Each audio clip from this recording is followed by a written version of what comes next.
Murakoze cyane kubaje nimugoroba harabasanze twamaze kwakirana mwimve mu ikaze. Turi mu gitaramo cyateguwe ni paruwasi ya Gatenga toro rya Murambi ku nkuko ubutumire bwanditse batubwiye ko amasengesho bafite nuko bifuza guhinduka rwose kugira ngo babe umunyu w'iyisi. Ikifuzo cyiza cyane dusangiye twarige byinshi ariko uyu mwanya tugiye kureba uruhare rw'umwuka wera mu guhindura umukristo akaba umunyu w'isi. Tugiye gusoma ijambo ry'Imana mu butumwa bwiza bw'umwami wacu Yesu Kristo. Turasoma muri Yohana, ubutumwa bwiza bwa Yesu uko bwanditswe na Yohana 14 umurongo wa 15 ndageza 18. Tugiye kuvuga uruhare rw'umwuka wera mu guhindura umukristo akaba uko Imana ishaka kandi turasanga ari ngombwa. Reka dusome Yohana 14 umurongo wa 15. Ni mu nkunda muzitondera amategeko yanjye, nanjye nzasaba Data nawe azabaha undi mufasha wo kubana namwe ibihe byose. Niwe mwuka w'ukuri, ntibishoboka yuko abisi bamuhabwa kuko batamurora kandi batamuzi, ariko mwebweho muramuzi kandi abana namwe kandi azabana namwe kandi abana namwe kandi azabana namwe. 18. Sinzabasiga nk'imfubyi ahubwo nzaza aho muri. Amen. Nta bupfubyi buhari, mwuka hari. Itoro ritagira umwuka wera bari nk'ikigo cy'imfubyi. Ikigo cy'imfubyi ni kiba kirimo abana bararya baranywa barambara ariko ntibagira icyo bita mu Gifaransa affection maternelle. Bararya bakumva babuze ikintu idini ubuzima bwose butaba mu mwuka w'Imana bugaragaza ubupfubyi, icyuho cyo kubura Imana. Yaravuze ngo naza azabana namwe, ari kumwe namwe kandi azabana namwe. Sinzabasiga nk'imfubyi, nzaza mbane namwe. Amena. Nyuma rero ubwo iyo bavuze ubupfubyi n'itorero rutagira umwuka wera aba ari nk'urugo rw'umupfakazi. Itorero ritemera umwuka wera ko agira ijambo muri ryo, umuntu wapfaka yihangane, ariko Yesu ni umugabo wabo. Ariko kwitwa umupfakazi ni ikintu kibi, bishobotse ntibyaba byo, kubera ko mu kintu umupfakazi yanga n'agasuzuguro ko wakwitwaza ko umugabo adahari ukinjira iwe. Impamvu afata ingamba zo gutuma nta muntu umusuzugura. Akandi gasuzuguro yanga nuko abana bazamunanira bakavuga ngo ni abana b'umuguri, akababwira ati mwabana mwe murabona rero ko mumbaye so nk'abana nyoko munyumvire utazanteza rubanda. Impamvu Yesu yavuze ati kugira ngo itoro ridasuzugurwa umwuka azaza aribemo bitume nta upfa kuryinjirira. Iyo umwuka w'Imana adahari umuntu yinjirira habonye. Niyo mpamvu rero twifuza ko umwuka w'Imana yaba mu buzima bwacu, kaba mu buzima bw'itorero. Paulo ajya kubyandika neza yabyanditse mu rwandiko yandikiye Abaroma 8:14. Yaravuze ngo abayoborwa n'umwuka w'Imana bose nibo bana b'Imana. Ni umwuka uyobora abantu b'Imana. Hari igihe twitiranya ibi bintu byadutse by'impano tukagira ngo umwuka ni uwo. Umwuka uvugwa hano ni umwuka uyobora abana b'Imana akazabageza mu ijuru. Niwo mwuka tuvuga hano, niwo mwuka Yesu yasigiye itorero. Umwuka ubana nawe, umwuka ukuyobora. Naho impano ni ikindi kintu. Impano n'abantu badasenga bagira impano kandi zikora. Ndabaha urugero. Farawo yagiraga impano, ntakijijwe ntabatije, yagiraga impano zo kurota kandi akarota ibintu by'ukuri. Ibyo arose akabihanurirwa n'umunyamwuka. Abantu b'Imana bagira impano, abantu bo hanze bagira impano zikora. Ntukaturateye impano rero, ahubwo uzatubere kumwuka wera kuyobora. N'abadayimoni bararondora. Hari igihe ujya gusenga urukana abadayimoni mu muntu agahita avuga ati se nawe waje, agahita avuga ibyo ukora byose, ari abazimu bamuvugiramo kakurondora. ntukarwaturateho ngo urerekwa. Oya, ndi bito. Ibyo ni mu bintu bito nibyo. I Babuloni ni ahantu habi, ariko abami baho bajyaga barota, bakarota igiti bagitemye, undi akarota akaganza kandika, byari ukuri. Ariko umwuka tuvuga hano ni umwuka uduhindura abana b'Imana, akatuyobora mu kuri kose. Hari n'indi myuka y'abarangi nayikora. Imyuka y'abarangi irakora ikerekwa ibyawe. Abanyarwanda cyangwa abantu muri karere k'ibiyaga bigari bagiraga ibyo bita ubupfumu. Hari n'abapfumuraga bakavuga iby'ubupfumu n'iby'inzuzi bigasa nk'ibyemera, bigasa nk'ukuri. Ntibakijijwe, ntibasenga, ntibabatije, bakabibona. Tukabirate rero yoborwa n'umwuka. Murabona ko turi gukoresha impano nyinshi hano, impano zivuga butumwa, impano zo kuririmba, ariko nabo hanze bararirimba. No hanze bararirimba. Ni iki gitandukanye abacu nabo nga hanze? Ni iki kibatandukanye? Bitandukanira hehe? Dukeneye umwuka uyobora abawufite, umwuka ukuyobora akakugeza aho Imana ishaka ko ugera. Impano z'Imana rero ni nziza, ariko umva ukuntu Yesu yabivuze avuga ku mpano no ku mwuka. Yaravuze ngo nitugira mu ijuru hazabaho urubanza rw'abanyamwuka n'abanyempano. Bazavuga ngo mwami mami twahanduraga mu izina ryawe. Ntabwo Yesu azahakana ngo avuge ngo murabesha ntimwahanuye. Azavuga ati ibyo mwarahanuye koko. Twirukanye abadayimoni mu izina ryawe, ati mwarabikanye kandi baragiye. Twakoze ibitangaza mu izina ryawe, ati mwarabikoze. Noneho babumbura igitabo cy'ubugingo barebe ko banditsemo, basajya amazina y'abadahari, ababwire ngo mumve imbere mwankozi zibimwe sinigeze kubamenya. Intumwa 70 Yesu yarazitumye kurukana abadayimoni, ziza zivuga ibintu byabaye. Yesu arabwira ati mwabanje mukarya mukamba raporo mwitonze. Bati ntabwo twakwicara tubabwiye ibintu byabaye Imana dukoresheje. Abadayimoni bagiye, abatabona bari kubona, abana n'ubumuga bari kugenda. Yesu arabwira ngo nimwishimire ko abadayimoni bagiye, ahubwo mwishimire ko amazina yanyu yanditse. Amen. Korari Hoziyana muzi ko tuziranye. Gahunda ni amazina. Gahunda ni iki? Ni amazina. Abashumba gahunda ni iki? Ni izina. Edizo gahunda ni iki? Ni izina. Ngo mona n'ikindi gitabo kibumburwa. Hari igitabo kizabumburwa basoma amazina bareke ibyawe ririmo. Ni naryo mwaririmbye. Ngisi izina ryanjye ryanditse mu gitabo. Byabaye ikibazo gikomeye cyane. Niyo mpamvu rero tuvuga ubutumwa ntabwo dushira mu inyorosho kugira ngo turokore benshi. Umwuka wera tuvuga hano, abantu benshi muri iminsi banze umwuka, ntibanawushaka, bashaka no kuzuzwamo kubera impamvu nyinshi. Zimwe muri nyinshi zituma abantu batashaka kuzura umwuka wera no kuvuga no kubatizwamo. Nukubona bitwa abanyamwuka bitwara nabi. Abitwa abanyamwuka bitwara nabi. Abantu bakavuga ati niba ari iyo myuka bavuga, ntayo nshaka, nta niyo nkeneye. Hari abantu banze umwuka wera bitewe n'abafite ibimenyetso byawo uko bitwara. Ariko umwuka si mubi, niwo kwifuzwa.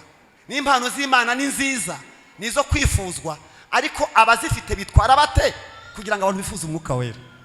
Icya kabiri gituma abantu banga umwuka wera, bakanga no kuwuzuzwa no kubatizwamo, nuko usanga abantu benshi bafite izo mpano z'umwuka z'Imana banga gukora akazi, bakagenda bazerera mu ngo z'abandi, bahanura bashakaho hari ibiryo, kandi bakareba bagatoranya ahantu bajya kugira ngo babahe akantu. Ugasanga bafite inzara idashira, ntibemere gukora no kugirwa inama. Kavuga ngo ngiye mfite umwuka, Imana irantunze sinshaka gukora akazi. Noneho ugasanga ni classe, ni urwego rwo hasi rw'abantu bashonje bafite inzara uzuye umwuka. Umva nkubwire, niba ugira umwuka wera uzabwira Imana guha ibiryo. Umwuka arahenda kuruta ibitoki. Uzabwira umwuka wera guha ibiryo. None se n'abadasenga bararya, uzagenda ukore nubwo wanyanga, ariko uzi umwuka wera wanariye bisa neza cyane kuta kuzura ufite inzara, kuko bagira ngo inzara itumye wuzura umwuka wera. Abantu mukunda gusenga muzasenge mufite n'ibiryo, hatagira utekereza ko abasenga ruko babuze uko babigenza. Ngiye ni gusaba Imana ngo mona abantu bafite ibiryo buzuye umwuka wera, bafite akazi gafatika, batagira ngo ibintu by'umwuka n'ibyo abantu babuze uko babigenza. abantu ugasanga classe y'abantu bavuga ko bakijijwe ni abantu bafite ubuzima bugoye.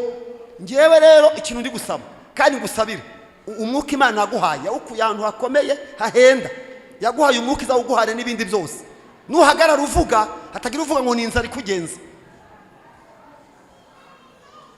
hatagira ugira ngo ni inzara. Noneho abantu bagatekereza ko abanyamwuka, abanyempano, abavuga butumwa turi abantu babuze uko babigenza, turi abashonje. No, ndashaka ko abantu bafite ibiryo buzuye umwuka wera, abategetsi bakomeye buzuye umwuka wera bavuga mu ndimi nshya, abantu bafite imyanya yo hejuru buzuye umwuka wera, ntabwo ari ibintu by'abantu bo hasi. Iyo mpamvu rero ituma abantu banga umwuka wera batekereza ko ari ibintu by'ababuze uko babigenza. Icya gatatu tuma abantu banga umwuka wera ni abayobozi b'amatorero bazimya umwuka w'Imana mu itorero. Umwuka barawuzimya, biriya ngo ntimukazimye umwuka wera. Bamwe bawuzimya kubera ko biyiziho ibyaha, bakumva impano z'Imana, umwuka w'Imana araje bagacecekesha kubera ko bifiteho amanyanga, bakazimya umwuka w'Imana kubera ibibazo bafitanye n'umwuka wera. Abandi ntibigeze bawuzura, ntibanawuzi.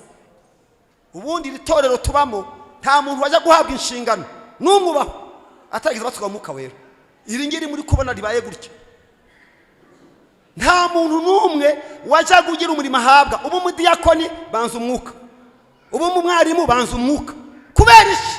Umwuka bawushiragamo ibintu by'ingenzi. Kamabwira impamvu umwuka yagomba kuzamo kandi agomba kuzamo, ni ukubera ko ushobora gukora amanyanga mu kubatizwa. Abo twabanye kare ushobora kubasizwa kubera ubukwe, kubasizwa kugira ngo dore komandasiyo ujya gusaba akazi, kubasizwa kubera iwanyu babishaka ngo ubatizwe ukiri muto. Ariko y'Imana iguhaye umwuka wera mu gihe iri kuwuguha ibikwemera. Sinzi niba muri kubyumva. Ngewe ndi umunyegoma, mubuze ko ariyo ntuye, niba mushaka mwikirize yemwe mwamfashije. Harangiye nimuza aho buziyana muzareba. Ngewe nturanye na Goma tuba mu bakongomani, abarikiriza rero ntamera nk'uko muri Kigali mwamwirakaje mwiza abasirimu cyane. Burya abasatuzi nubwo mujya mubaseka muba mwabananiye, mwamara kurakara akavuga ati niba utaroga vuga haleluya, kubera ko muba mwananiranye. Akazana bya bintu by'abasatuzi agakubitamo ati mwanyaganyeze mumbwirire sunika igeze inyuma, kubera ko muba mwananiranye mwanze kwikiriza. Subiramo, y'Imana iri guha umuntu umwuka wera mu gihe iri kuwumuha ibimwemera, mu gihe iri kugira gute ako mu gacaha karongo. Imana ntishobora gukora ikosa ryo guha umwuka wera uwitari kwemera mu gihe uri kuwumuha. Iyo imaze kumuha uko yitwara biterwa nawe, ntabwo ubibaza Imana. Nta kosa Imana iba yakoze. Abitwaye nabi baraho umwuka w'Imana, nta kosa Imana yakoze. Ariko mu gihe Imana iguhaye umwuka wera, mu gihe iri kuguha ibikwemera, mu gihe iri kuguha wa mwanya iri kuguhamo ibikwemera. Niyo mpamvu itorero ryavugaga ngo kugira ngo uhabwe inshingano ugomba kuba warigeze ubatizwa umwuka wera n'ibimenyetso. Ubu rero baravuze ati mwese murawufite. Nibyo, umwuka nyine mwese arahari, ariko kubatizwa bite? Hari umubatizo w'amazi menshi, umubatizo w'umwuka wera, n'umubatizo w'umuriro w'ibigeragezo byo kweza umugenzi. Umubatizo w'umwuka wera dufite abantu benshi b'abayobozi badashobora kuvugaho kuko ntibamuzi, bafite isoni, baratinya kubivuga kuko ntibaza ari biki. Wazampa nk'iteraniro ry'abantu bameze gutyo turi twenyine, nkajya mbaza umuntu wese igihe yabatirijwe, nkamubaza nti wabatijwe uwande? Hariho Pawulo yagiraga bati se ubundi kuba mwizera mwarabatijwe? Bati cyane. Uwuhe mubatizo? Wa Yohana. Hari abantu bafite umubatizo wa Yohana batazi uwa kabiri wa Yesu. Umva, Imana yimanye yanze gutanga uburenganzira bwo guha abashumba b'amatorero ngo babatize abantu umwuka wera. Irabazi, iratuzi, yo kabyara yiza kuduha uburenganzira bwo kubatiza umwuka wera. Hari nk'abari kuzapfa batawubonye, bakawubura burundu, abandi bakawugura. Mu byo nyishimira nuko yawigumaniye ikajya ifata icyemezo ibyizeho yonyine. Mu byo nshimira Imana nuko umwuka wera ariwugira. Hari ngewe ntibari kuwumva, ariko Imana ishimye ko njya kuwusaba ikawumva itabanje kubabaza. Nta rekomandasiyo banyatsi ikawumpa, abandi bari kujya bawugurisha. Kuko hari umuhungu wavuze ngo Simoni w'umukonikoni yabwiye intumwa ati ko nduzi mufite ibintu mukoraho umwuka kaza mwampa izo mbaraga nkajya ngurishaho. Bari kujya bagurisha. Imana irangije mbibutse ko na leta hari ibigo itatanga kuko izi kibitanze kaba kabaye. Niyo mpamvu ibigo bimwe na bimwe leta ntabwo biprivatiza. Hari ibyo leta niyo wayihiki yaguha ibindi, ariko hari ibigo yigumanira. Muri ibyo bigo igumana ikigo cy'igisirikare shinga umutekano ntabwo wabaha undi muntu kareka n'aba leta. Niyo mpamvu usanga n'amazi ari aya leta n'umuriro. Ngwiki wabiha umuntu usakaza guha umuriro ari uwutanga yawukwima neza ukumirwa ntawe yazaguha. None Imana yigumaniye umuriro wayo n'amazi. Ikigo gitanga amazi n'umuriro cyo mu ijuru n'ikigumanira. Yesu yigeze ahagarara ngo ku munsi usumba iyindi aravuga ngo umuntu nagira inyota,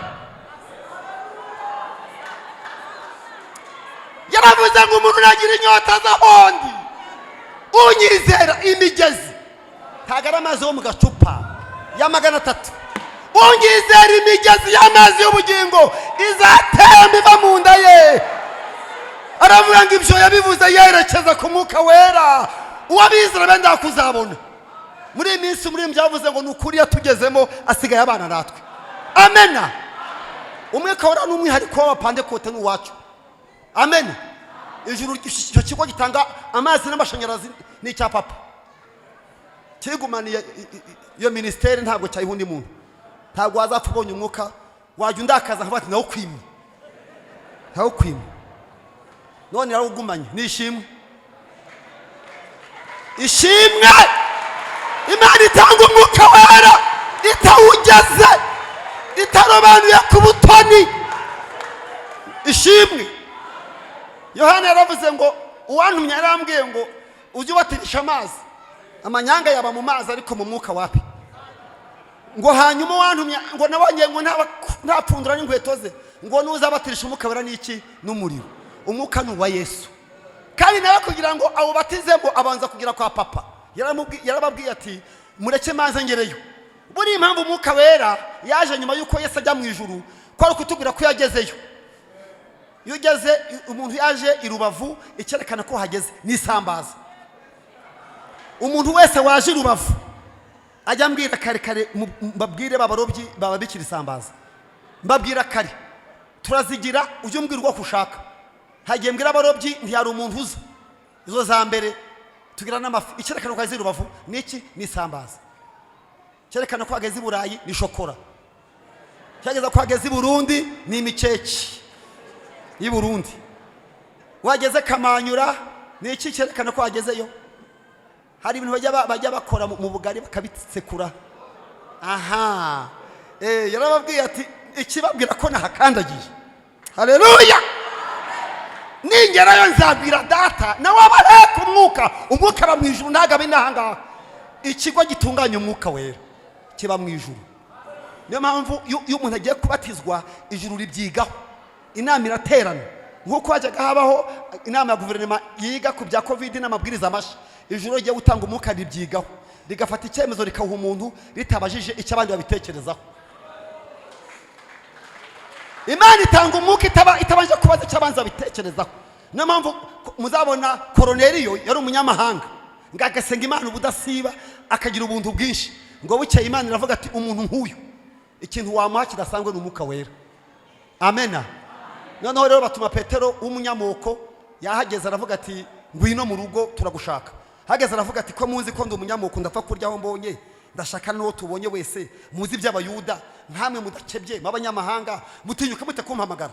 Baravuga ati ntawaguhamagaye turakuzi. Nta muntu waguhamagara nta muntu uguhamagaye ahubwo uwo dusenga uwo dukorera Imana tubwira yatubwiye ngo tugutumeho ntituzi n'ikije kuvuga ahubwo tugura ibyo kubwiye. Haravuga ati singivugana namwe nyuze hehe igisaseri kaza. Imana ivugana natwe ntawe ibanje kubibaza itabibajije umuvugizi. Petero yari representa. Imana ishime ko itakibaza abaperezida ngo itange umwuka ibanze kubabaza. Hari ibyemeze Imana ifata itabajije abitwa abayobozi b'amatorero n'abashumba. Representa witwa Petero rero avuga ati Imana yanyuzeho ivugana namwe bati niko iteye iyo ngesira yigira. arabaza ati se muri abanyamahanga mwese? Ati turibo. Bati byagenze bitatu, twarimo dusenga ku isaha ya 9 mba ndamubonye marayika arambira ngo nintume Petero ucumbitse Yopa, none waje tugura ikimana ikubwiye. Aravuga ngo nukuri ndumiwe kuva nabaho. Hari ibintu umenye, menya yuko Imana itarobanura abantu ku butoni, ahubwo abantu bo mahanga yose uyubaha agakora ibyo gukiranuka igira gute? Iramwemera ngo agiterura amagambo. Petero ntiyabasengeye ngo uzure umwuka wera, ahubwo Imana yamubwiye ati umwuka ba mu ijuru ntaba mu kanwa ka Petero, ngo bose buzwe umwuka wera bamuteka kurara. Ndashima Yesu kutanga umwuka wera. Amen. Si uw'abashonji, si uw'abakene, si uw'abaswa. Hari igihe umuntu avuga ngo ngiye sinize, ngo ni Imana yanyigishije gusoma no kwandika, ijya ibikora. Ariko sinifuza kubona abo bantu bonyine rero bavuga iby'umwuka wera. Shaka kubona abadogiteri buzuye umwuka wera bavuga mu ndimi nshya. Shaka kubona umuntu ufite amafaranga buzuye umwuka wera. Kandi Imana iri kunsubiza. Ibi mbabwira Imana, mbana n'Imana neza ku buryo ibintu tuvuganye ijya ibikora.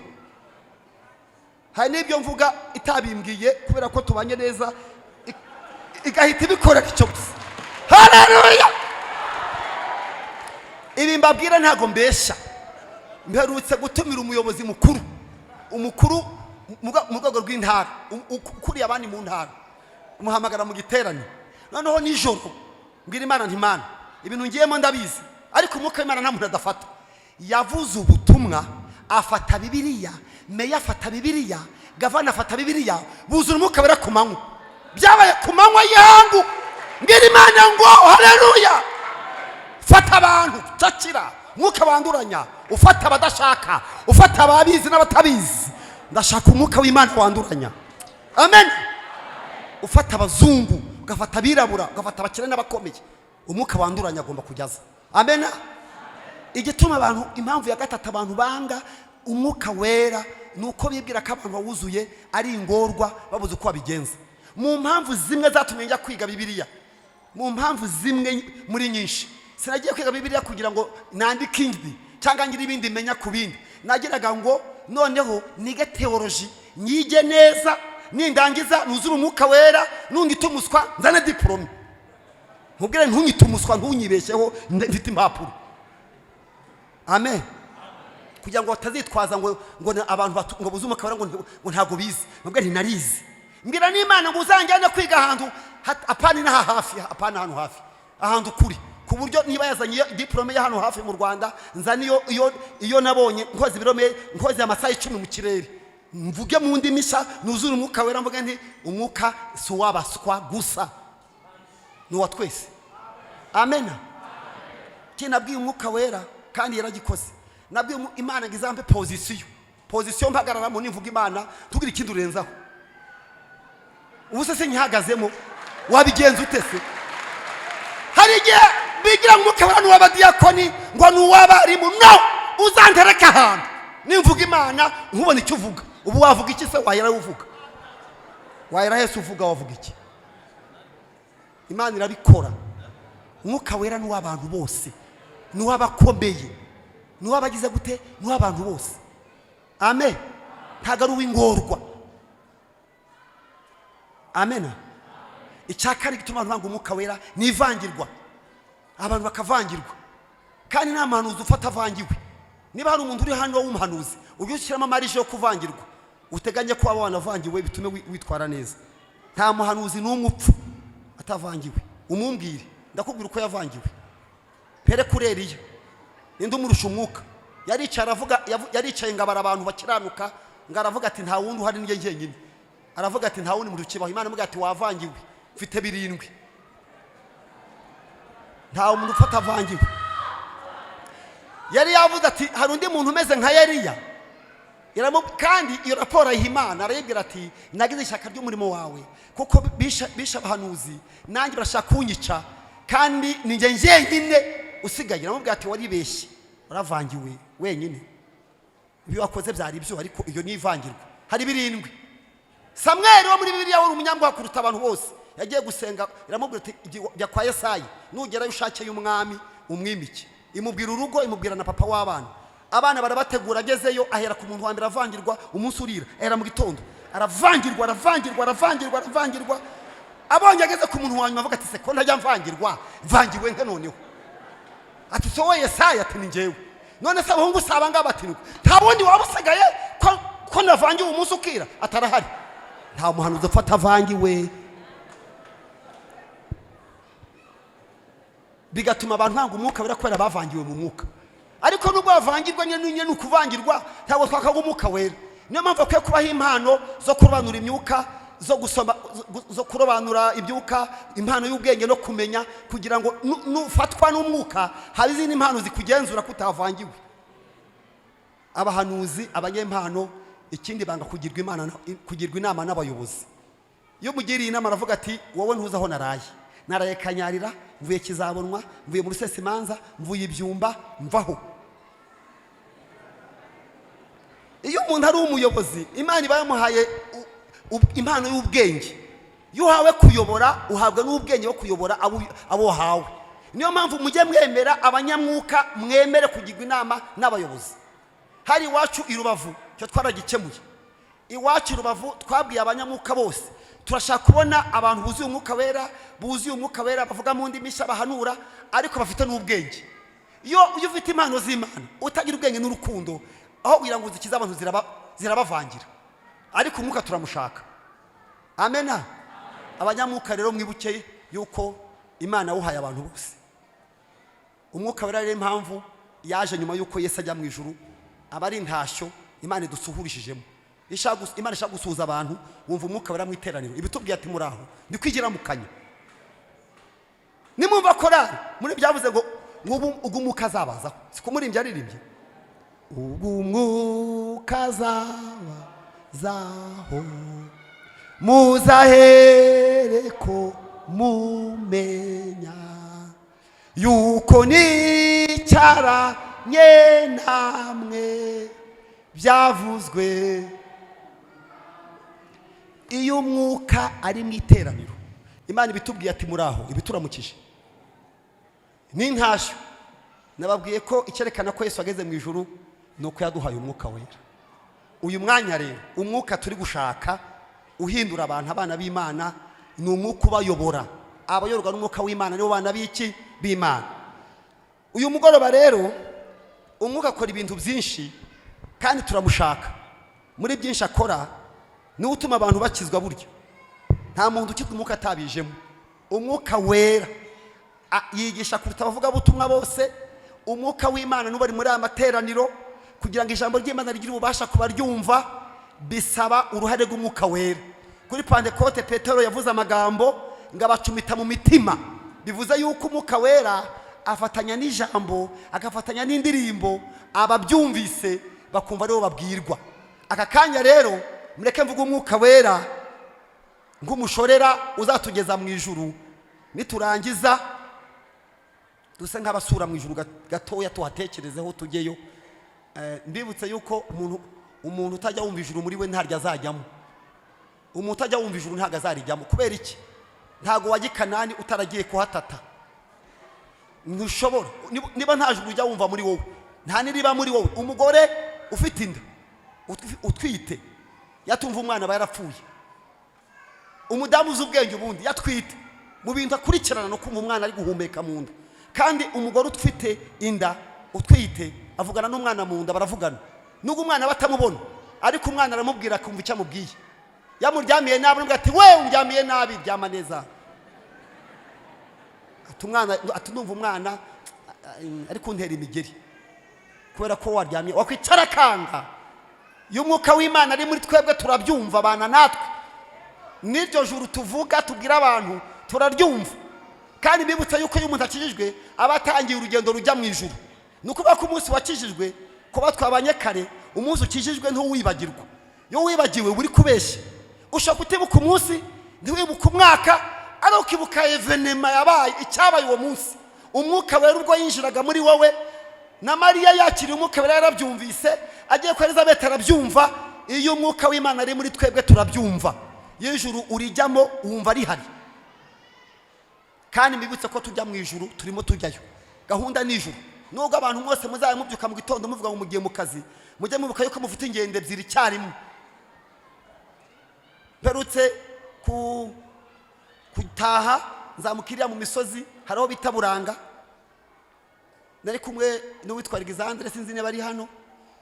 Alexandre yaba hari, haguruka uriya kwa turi kumwe, yicara, Imana igumugisha, niwe tugendana, uranditse moto wanjye Imana yampaye tugendana. Noneho rero tugeze mu nzira duhura n'amakamyo abiri, hari kamyo izamuka n'indi imanuka ishaka kudepasa izamuka, zose ari rukururana, umuhanda zirawumara. Noneho rero natwe tukaba turi kuzamuka tujya nk'abajya gusakirana n'iyo kamyo. Noneho rero urumva Imana izana nk'ikintu cy'igitangaza, turakwepera mu ishyamba, iyo kamyo iratambuka. Mu mutima mbita mvuga ndavuga ntubundi aho ikamyo yari injyanye n'ubundi niho najyaga. None se sibyo? Buriya tujyana n'ingendo ebyiri biterwa n'urwihutirwa ari uruhe. Ibyo uva mu rugo uzi ko utagera utanasubirayo, n'ubundi manjyayo yinjyanye vuba nene nigendeye, kandi nigendeye namubwiye ntitwaye tugiye neza nta muntu tugoye tugita tuzamukirayo. Yari turiye ariko Imana iranga, ariko njye nari mvuze nari nigendeye bien, n'ubundi najyagayo, n'ubundi aho yari injyanye niho najyaga, n'ubundi niyo najyaga. Tumaze iminsi dufite urugendo, dufite gahunda, ubwo byari byihuse. Uyu mwanya rero mureke mvuga umwuka wera mutisigaye, bambwiye ngo ngeze na 12 saa 11 kugira ngo twumve indirimbo, ariko mbabwire ko umwuka wera agira uruhare mu gutuma umuntu akizwa. Aca mu ijambo ukaryumva, ukaryizera, ukaryatura, yarangiza haguha imbaraga zo guhamya ibyo wemera ukanabikora, kandi wahora n'ibigeragezo ari umubatizo wa gatatu ukabasha kubitambukamo nta mwotsi uguhumuyeho. Imana ijya batiza abantu mu bigeragezo, ibigeragezo n'undi mubatizo wa gatatu. Ntago nza kuvugaho, ndavuga ku mwuka wera udufasha gukomeza urugendo rujya mu ijuru. Daniel ari mu gobo rw'intare yari bateme, yari umubatizo. Burya bamushyira mu gobo rw'intare bazisondesheje, wari umubatizo w'ibigeragezo. Iyo urebye babana bacanye itanura ry'umuriro ba Meshaki, yari bateme. Imana ndishobora gutunga umuntu bajeye, umwana gutunge gutyo, ikugenera ikigeragezo kitakwica, ariko aguha imbaraga zo kukihanganira. Byose n'umwuka wera ubikora. Reka njya mu itangiriro rero ariho nsoreza, hanyuma tuze kumva indirimbo z'abaririmbyi. Ariko mwese ndabifuriza kongera kuzura umwuka wera, muvuge mu ndimi nshya, mwerekwe, hanyuma muvanemo ubuyobe, mwumvire abayobozi, mukore, mwitunge, kugira ngo atagira umuntu ubona ahera gutuka yitwaza ko umuntu w'umunyamwuka n'umunyamasengesho ari ingorwa. Ibyo nabyo Imana ijya ibishobora, ijya ibikora. Hanyuma ujye ku ishuri wige, hatagira utekereza ko umwuka w'Imana abereyeho abantu batakandagiye mu ishuri. Cyane ko siyekere iri imbere, abana bacu bose mu myaka iri imbere nta munyarwanda n'umwe uzaba utarize ubaho. Abatarize byatewe n'amateka y'igihugu twari turimo, ariko aho tujya abana mu minsi iri imbere abantu bose bazaba barize bavuga Icyongereza. Muzi ko nako tukiyoboye ku isi, ntimubizi se ko tukiyoboye? Tuyoboye abongereza bose, ni twebwe tuyoboye Icyongereza ku isi, tukayobora n'Igifaransa. Kandi sindi kubesha, niko bimeze. Igihugu cyoboye Igifaransa ku isi ni twebwe, cyoboye Icyongereza ni bande? Ni twebwe. Mu minsi iri imbere rero abana bacu bazavuga Icyongereza nta muntu basemurira, niko bizaba bimeze. None se ubwo niba umwuka wera ari uw'abantu batakanagiye mu ishuri, abana bacu ko zaba ari intiti, bizagenda gute? Bazavugwa Icyongereza bavuge n'umwuka wera, bazavuga Igifaransa bavuge n'iki n'umwuka wera. Ibi bitangaza bijyanye no kuvuga ngo Imana yampaye inzu, abantu bazagira amazu, kwambara inkweto ni igitangaza mu minsi yashize, ariko mwese murazambaye. Mubizi se ko mbere kwambara inkweto ari igitangaza? Nyakatsi muzayibura mu rwego yabaga, ariko tugomba kuzura umwuka wera mu etaje, mufite ama etaje 5, kuzura umwuka wera. Kuzura umwuka wera utwaye imodoka, uri kuri computer, uri gucuruza, ukaba ufite imbaraga z'Imana, ariko mu kuyobora ukurinda gukora ibyaha. Reka nsome ijambo ry'Imana muri Itangiriro 24 umurongo wa mbere. Haranditse ngo Aburahamu yarashaje ageze mu zabukuru. Ni mu Itangiriro 24 umurongo wa mbere. Yarashaje ageze mu zabukuru, kandi Uwiteka yari yahaye Aburahamu umugisha kuri byose. Aburahamu abwira umugaragu we umukuru wo mu rugo rwe wategekaga ibye byose ati, ndakwinginze shyira ukuboko kwawe munsi y'ikibero cyanjye, nanjye ndakurahiza Uwiteka niwe Mana nyir'ijuru, niwe Mana nyir'ijuru n'isi, yuko utazasabira umwana wanjye umunyakananikazi abo ntuyemo, ahubwo uzajye muri bene wacu, mu gihugu cya bene wacu, usabireyo umwana wanjye Isaka umugeni. Reka mpita ntaruka kugira ngo nihute ngeze ku murongo wa 15. 15 icyo gice. Nuko gisenga atyo Rebeka asohoka, wabyawe na Betuweli mwene Miruka umukanahori mwene se. Uwo mukobwa yari umunyagikundiro cyinshi, yari umwari, nta mugabo wigeze kuryamana nawe. Aramanuka, uwo mugabo arirukanka aramusanganira, aramubwira ati ndakwingize mutuzi mu kibindi cyawe nkweho. Aramusubiza ati databuja nkwaho. Ategamira vuba ikibindi cye arayamuharanywa. Amaze kuyamuha aramubwira ati ndahiye nduhira n'ingamiya zawe zeguke. Arayasuka vuba mu kibumbiro, arirukanka yongera kujya kwiriba kudahira, adahira ingamiya ze zose. Uwo mugabo aramwitegeza acegetse kugira ngo amenye yuko Uwiteka yahaye urugendo rwe amahirwe cyangwa ataruhaye amahirwe. Ndihuse ngeze kuri 50. Labani na Betuweli baramusubiza bati ibyo biturutse ku Uwiteka, nta kindi tubasha kukubwira ari icyiza cyangwa ari ikibi. Dore Rebeka ari imbere yawe, mujyana be mukamwene shobuja kuko Uwiteka yavuze. Umugaragu wa Aburahamu yumvise amagambo y'uwo mugabo yikubita hasi aramya Uwiteka. Uwo mugaragu azana ibintu by'ifeza n'iby'izahabu n'imyenda abihaye Rebeka, kandi aha musaza we na nyina ibintu by'igiciro cyinshi. We nabo bazanye bararya baranywa bararara buracya. Babyuka mu gitondo arababwira ati nimusezerere nsubire kwa data. Musaza w'umukobwa na nyina baramusubiza bati umukobwa narane natwe iminsi 10 cyangwa isagaho azabone kugenda. Arabasubiza ati mwintinza kuko Uwiteka yahaye urugendo rwanjye ihirwe, nimusezerere subire kwa databuja. Baramusubiza bati reka duhamagare umukobwa tumubaze twumve irimuva mu kanwa. Bahamagara Rebeka baramubaza bati urajyana n'uyu mugabo? Arabasubiza ati turajyana. 62. Bukeye Isaka azaturutse mu nzira yo kwiriba ryitwa Lahariyori, kuko yari atuye mu gihugu cy'Inegebu. Isaka arasohoka ajya kwibwirira mu gasozi. Nimugoroba yubura amaso abona ingamiya. Rebeka yubuye amaso abonye Isaka ava ku ngamiya,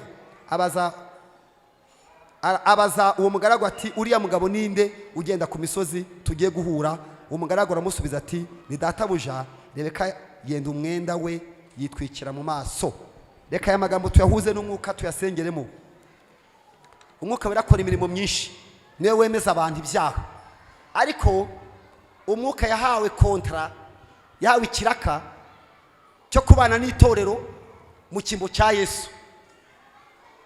Muri make umwuka ari mu itorero mu kimbo cya Yesu. Ahari akora iki? Ari mu itorero akora iki? Inshingano umwuka wera afite imwe nayibabwiye tugitangira, ni ugutsinda umuntu akamwemeza ibyaha bye. Iya kabiri ni ukumuyobora mu kuri kose. Iya gatatu ni ukumuhakunesha ibyaha n'ibigeragezo. Ariko ikomeye ni ukuzamugeza mu ijuru. Kuzamugeza he? Mwasinziriye cyangwa tugigoma? Mwasinziriye? Kuzatugeza hehe? Mu ijuru. Twemezwa n'iki ko tuzagera mu ijuru n'umwuka wihora. Ibyiringiro nk'ibyo twabibwa nande n'umwuka wihora. Dushaka uwo mwuka, ni Yesu, ni Yesu wawutugene. Ye dushaka uwo mwuka, ni Yesu, ni Yesu. Muri inkuru tumaze gusoma, Aburahamu ahagarariye Imana. Muri inkuru Aburahamu ni igishushanyo cy'Imana. Isaka ahagarariye Yesu. Isaka niwe wagiye gutambwa nka Yesu. Isaka ahagarariye Yesu. Uyu mugaragu bavuze hano ahagarariye umwuka wera. Uyu mugeni Rebeka ahagarariye itorero. Nibyo ngiye guhuza tubisengeremo. Aburahamu yarashaje ku minsi ya nyuma, minsi y'imperuka, ngo nzasuka umwuka wanjye ku bantu bose. Nyine ngo ni mu minsi ya nyuma iyi minsi turimo iminsi ya nyuma. Hanyuma rero ntabwo Aburahamu yigeze atuma Isaka kwishakira umukobwa. Yaramubwiye ati Isaka guma hano, turatuma Eliyazari ari ugenda. Bigaragara ko Umwuka Wera ari mu itorero arambagiriza Kristo umugeni. Nibyo mwaririmbye, umwuka n'umugeni barahama niba nawe wumvise. Twese hamwe, umwuka n'umugeni, umwuka n'umugeni barahama bati ngwino niba nawe umwumvise hamagara uti. Umwuka ni iki? N'umugeni. Uri kureba ku masaha yawe, nushaka kuyareba hajya umwuka azaza ntuyarebe. Iyo umubiri uhari mureba amasaha. Pawulo yigeze yigisha umukeraho, waba usatwiza umwuka rero batugira uti ntiwarihagarika, wabanza ukawuzura, rero nkareba icyo dutwara no kuyobora reka kunanira. Duterete umwuka ahubwo bitaza kwivanga, naho ubundi hari igihe byahinduka. Amen. Umwuka n'umugeni urumva ko bari kumwe, barahamagara bati ngwino. Urumva ko bari kumwe. Uyu mugaragu rero wa Aburahamu avuga, ashushanya, agereranywa n'Umwuka Wera ushinzwe kurambagiza umugeni wa Yesu. Niyo mpamvu itorero mubona twicaye hano. Uwo mugaragu yaraje, yaravuze ngo nzamwohereza none umwuka arimo. Niwe watumye mukizwa. Amahane wagiraga n'amatiku n'ibyo wagiraga, wari ufite ibibazo birenze, umwuka aragutsinda arakwemeza. Umwuka niwe ufata Imana akayitubwira, akatubwira Yesu, akatubwira ijuru, tukarikunda tutarizi, tukumva twanagiye tutaranahagera. Ni role y'umwuka.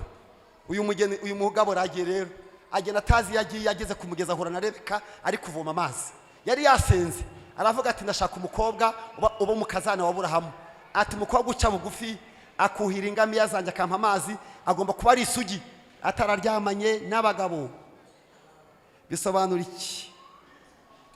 Uvuga ko niba ari ikintu Imana yanga no kuyiharika. Burya itorero ni umugeni wa Kristo.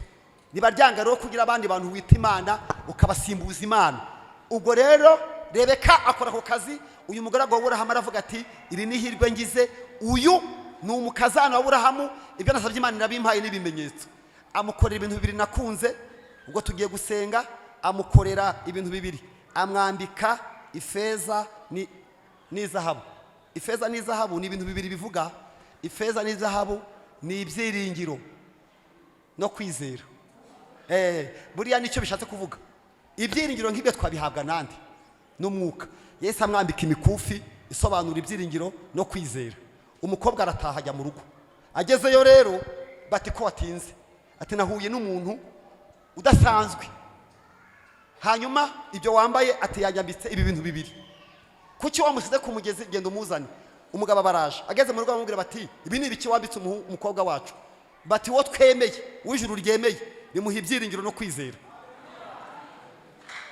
Fite ibyiringiro bifite ubugingo, fite umugabane.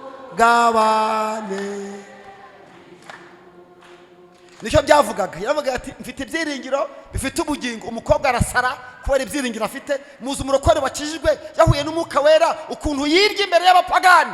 Yahuye na Yesu. Umwuka w'Imana yamuhaye ibyiringiro by'umuzuko no kuza ku Mwami.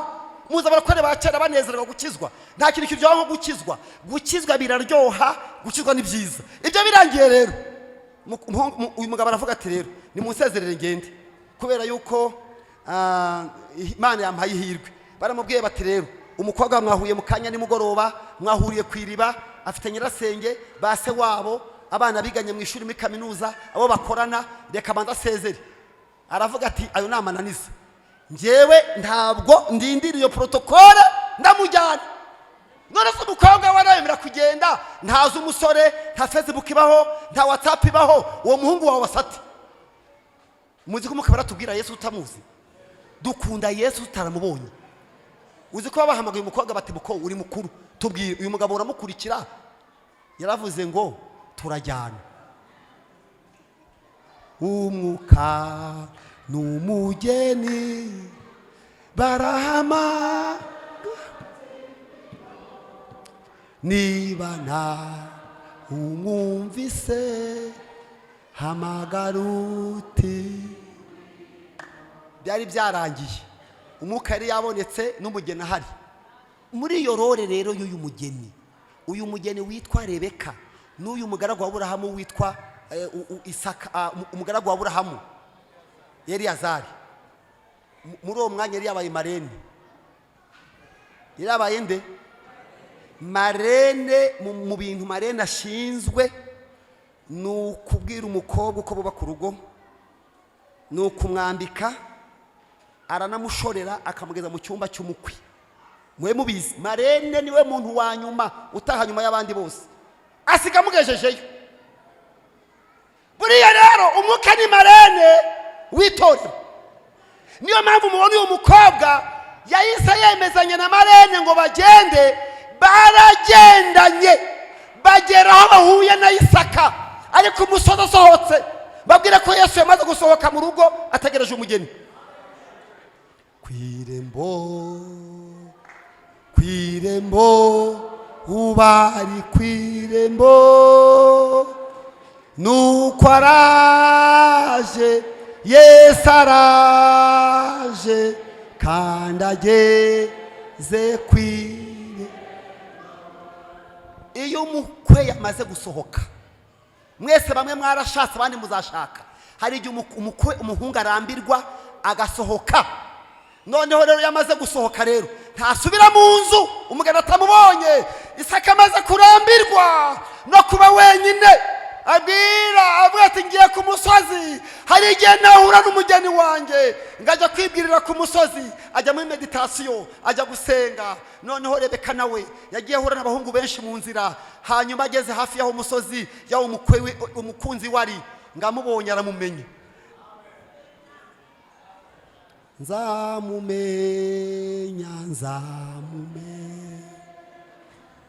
uwabamnamba imereye nyuzwe. Nzamumenya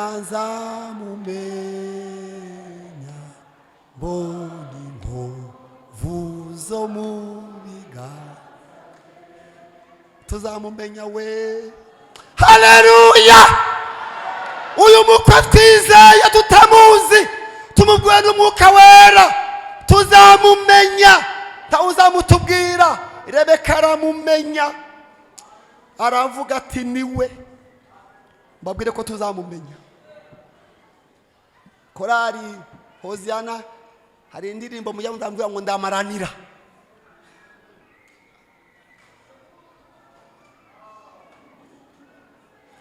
Nukuri ko Imana abantu bazamumenya,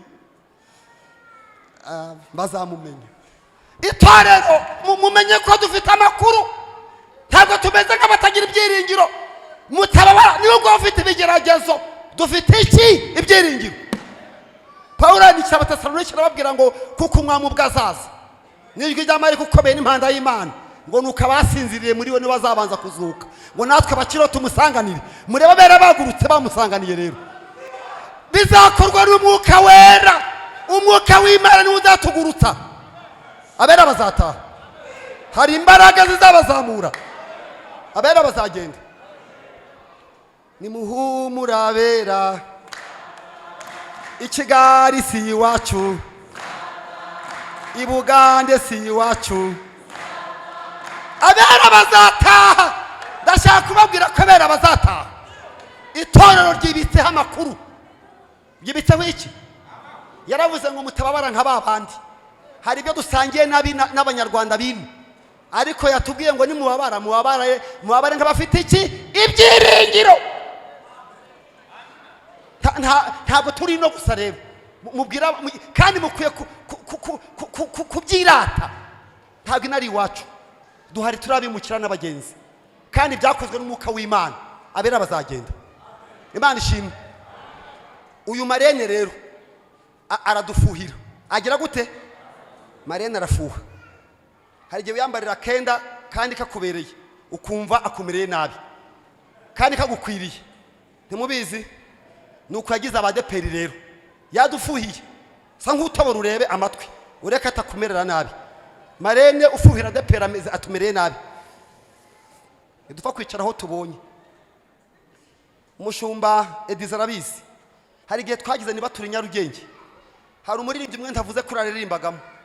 Yajaga afata imisatsi agasokoza yakundaga gukiramo dukeya. Noneho dukora niba turi arasha mu gitondo. Wari uhari ajya kwatura. Ati ndahiye. Hari mu gitondo muri niba turi. Tutse uhiye heye ati mu mutwe. Naho ubwo yajyaga Nyamirambo agashiramo duke Marene yaramutwika ati nta soni. Niyo mpamvu twambara imyenda tukikwiza. Marene yatubujije kwambara ubusa. Yatubujije kwambara ubusa. Atubuza kudefuriza. Atubuza gusiga inzara. Atubuza amapantaro. Marene yarabyanze. Aradufuhira rero. Agira gute? Arafuha. Uzi impamvu afuha? Nuko azi igitinyiro cy'umukwe tuzasanga. Azi igitinyiro cya Yesu. Mwebwe ntimuzi Yesu, Marene aramuzi. Kuko baraziranye. Arebye igitinyiro cyabaga ati uyu mugeni nzamugeza kwa Yesu asa gutya. Aragufuhira.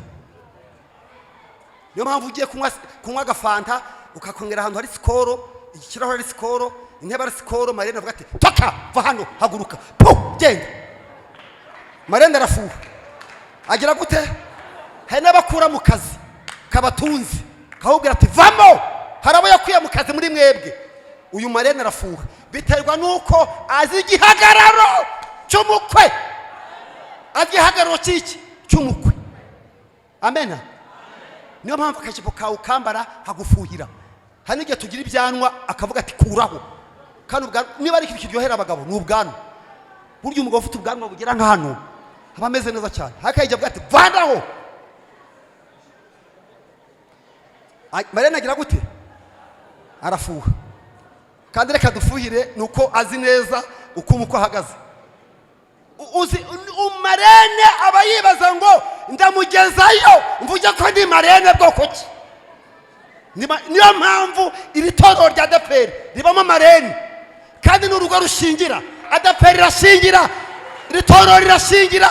Ribamwe abageni benshi. N'ubu ngubu hano bicayemo. N'urugo rushingira. Ntaga amadini yose ashingira nka Adeperi. Niyo mpamvu umwuka w'Imana afuhira itorero nuko Marene hano abamo cyane. Agira gute? Abamo cyane. Abamo cyane. Kandi ntaga azagenda. Abamo harimo umugeni mu itorero. Igituma atagenda nuko umugeni ahari. Ndashaka kubabwira ko ahantu umwuka we umugeni ari n'umwuka baragumana. Umwuka mbabwire mubimenye neza. Igituma iri torero riba mu mwuka w'Imana nuko umugeni arahari.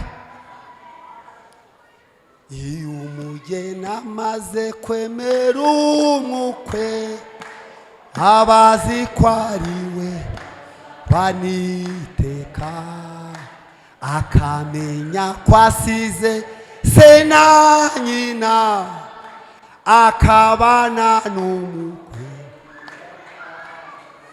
Babajije Rebeka bati none murajyana. Iyo tugeze mu byo gukizwa ntawe tubaza. Mu byo gukizwa ntago ari muri association. Umuntu ku byo gukizwa uri kinege. Uzinjira mu ijuru wenyine. Korari Hoziyana mubimenye nta ntebe zanyu ziri mu ijuru.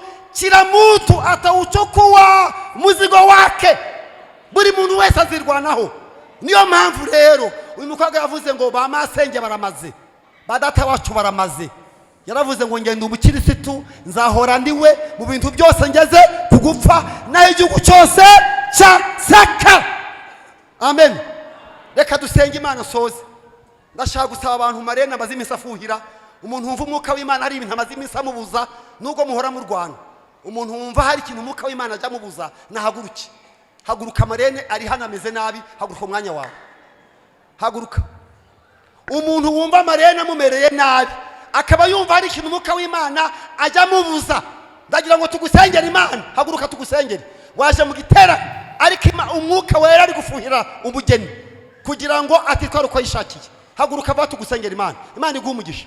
uri twari uko yiboneye muri iki giterane uzi imbaraga zikirimo wagize neza kuza Imana iguha umugisha ko nuzahaguruka ugenda gakeya kandi Marene ameze nabi Marene arafuha hari igihe afata n'ibyawe akabyita iby'umwuka ndibuka Petero yabwiye Ananiya na Safira ngo ntago mwabesha abantu mwabesha umwuka iyo umaze gukizwa n'ibyawe bihinduka iby'umwuka arabibohoza akabyita ibye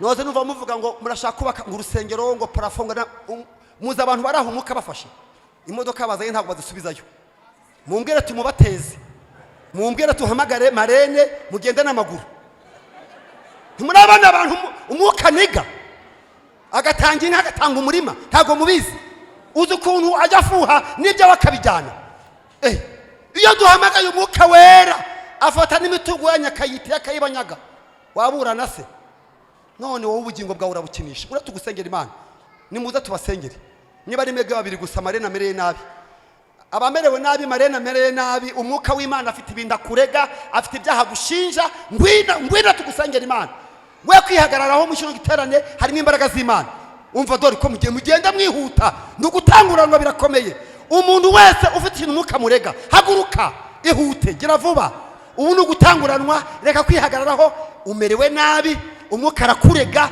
no muri amateraniro ari kugushinja umwuka ari kuvugana nawe Imana iri kuvugana nawe abari ku mbuga nkoranyambaga muratwumva hari ibintu umwuka wera ari kukurega gira vuba ihute mubahakanya niba ari mwebwe ntacyo bidutwaye umwuka w'Imana ari mu materaniro kandi abaniga mugeze no mu rugo se muramukikira ntabwo umwuka w'Imana ari hano mu rusengero gusa no mu nzira no mu kazi umuntu wese ufite ikintu umwuka amurega karibu ihute gira vuba ihute kugira ngo twumve indirimbo z'abaririmbyi tugiye gusengera aba bantu bafitanye amakimbirane n'umwuka wera umwuka hari ibyaha mukora hari ibintu umwuka wera kugushinja kandi kubona abantu benshi umwuka ariko babira ngo baze bakabanje mwagize vuba ndabona hano umwuka wera ari gufata cyane banza hano atajya hagera ariko hano umwuka hamereye nabi nimuze vuba kanze hano ndabona umwuka hano hariho kino gihanda kirimo bikomeye banza ari gukorera hano hari umuntu uri mu ruhande mugire vuba niba muri bahaguruke Imana ishimwe nishimwe nyine umwuka ari mu kazi Marene ari mu kazi Marene ari mu kazi Marene ari mu kazi Marene ari mu kazi Marene ari mu kazi hari ibintu umwuka wera yanze bibi wawe hari ibyo abandi wibye utunze bitari ibyawe ubana nabyo hari ibintu mutunze bitari ibyanyu hari mwambariyeho hari impapuro z'impimbano mutunze Marene yabyanze kandi arafuha mugire vuba muzi kadusengera abangaba baje abandi munanegana nawe mutashye ko biza kugenda n'Imana ikuzi kadusengera abantu Imana izanye aba bantu tugiye kubasengera Imana yabazanye kubagirira neza niba nawe kandi uhari wiyumva nyaruka ntago bikoje isoni gukizwa bigezweho biremewe muzi ukuntu Imana ikoma amashyi ikanezerwa y'umuntu umwe yihannye mukomere Imana amashyi menshi amen mushumba sengera abantu baje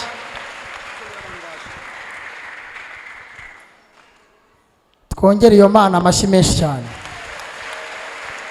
dufatanye n'ibizima n'abakuru dukomere Imana yacu amashyi menshi cyane tuyishimire kuko itwongereye bene data n'abashiki bacu baje gukizwa Mana nyiri cyubahiro mu izina rya Yesu Kristo ntawe usa nawe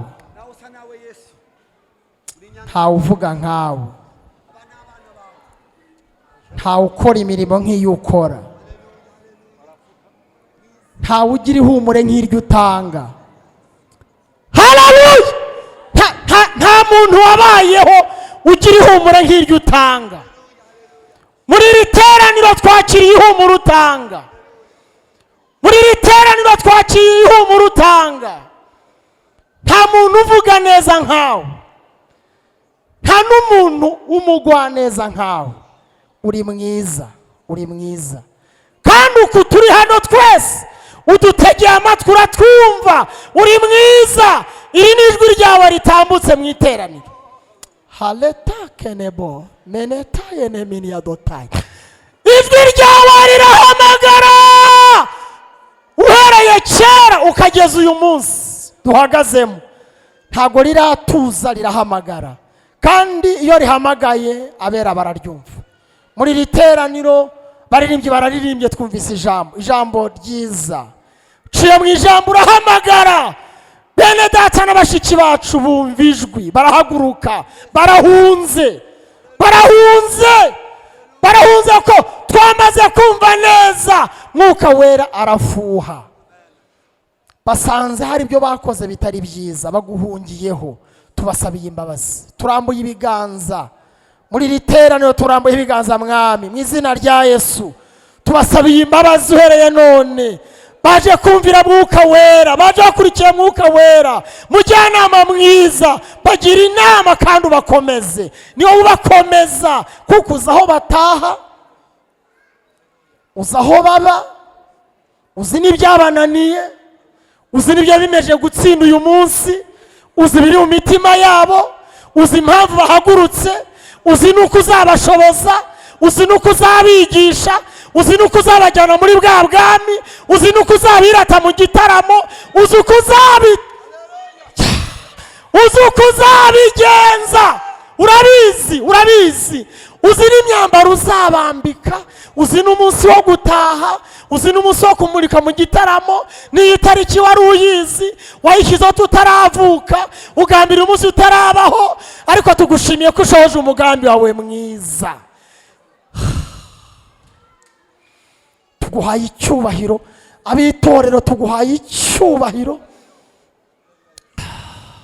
Hanyuma itorero ryose munyemere muhaguruke, hanyuma muhaguruke, abantu bakiriye Yesu, muhaguruke, hanyuma twese tugire gutya, tuvuge ngo Mwami nushimwe.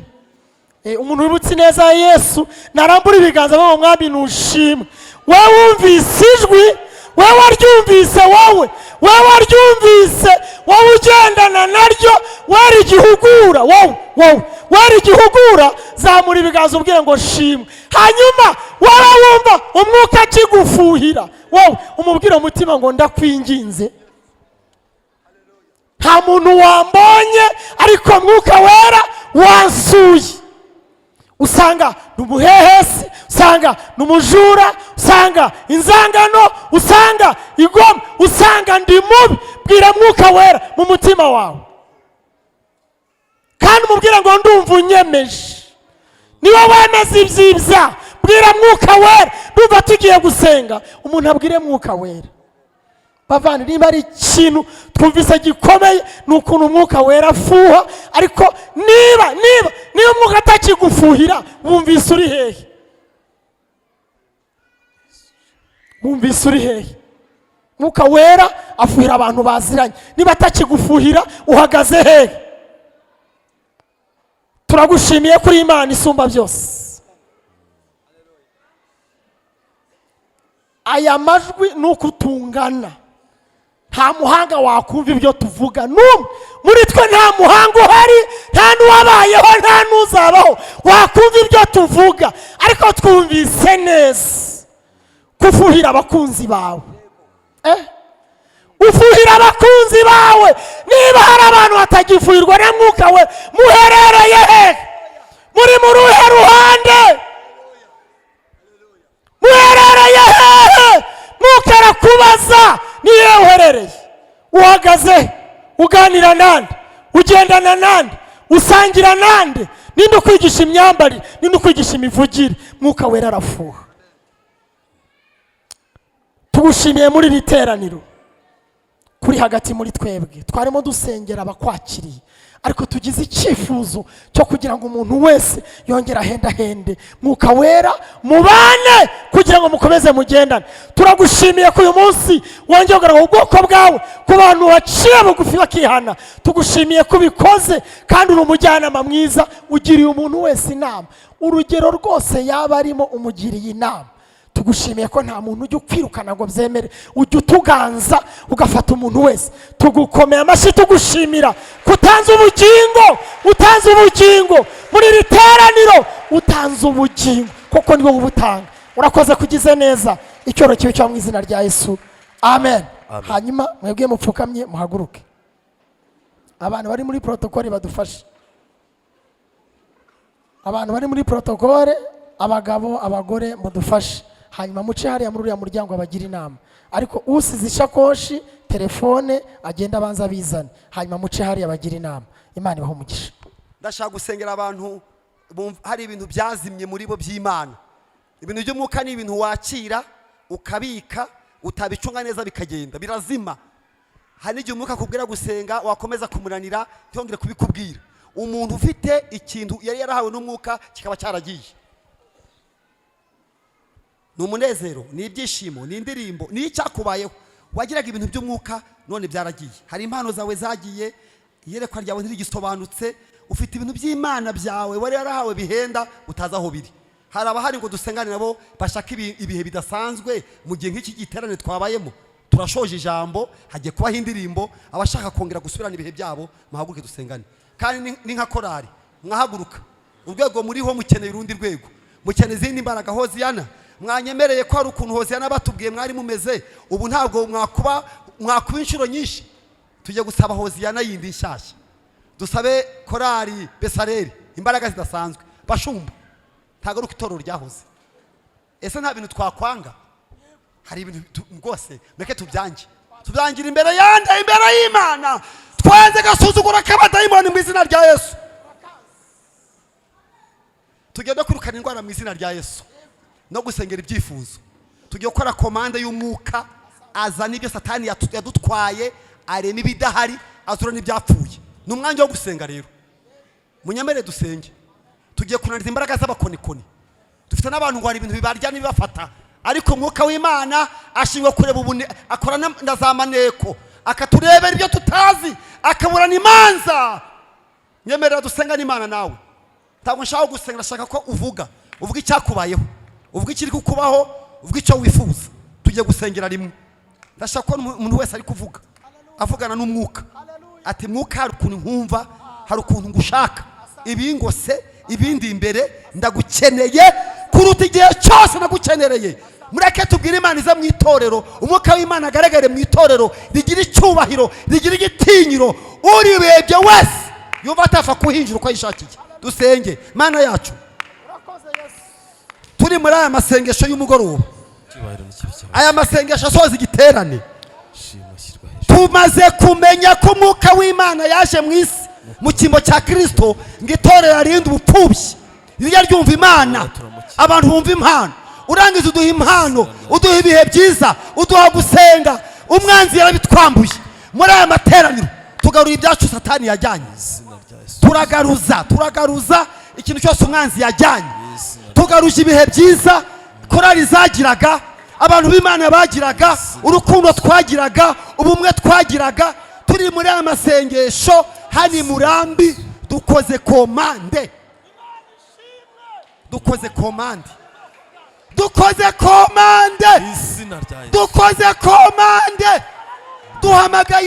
duhamagaye Imana.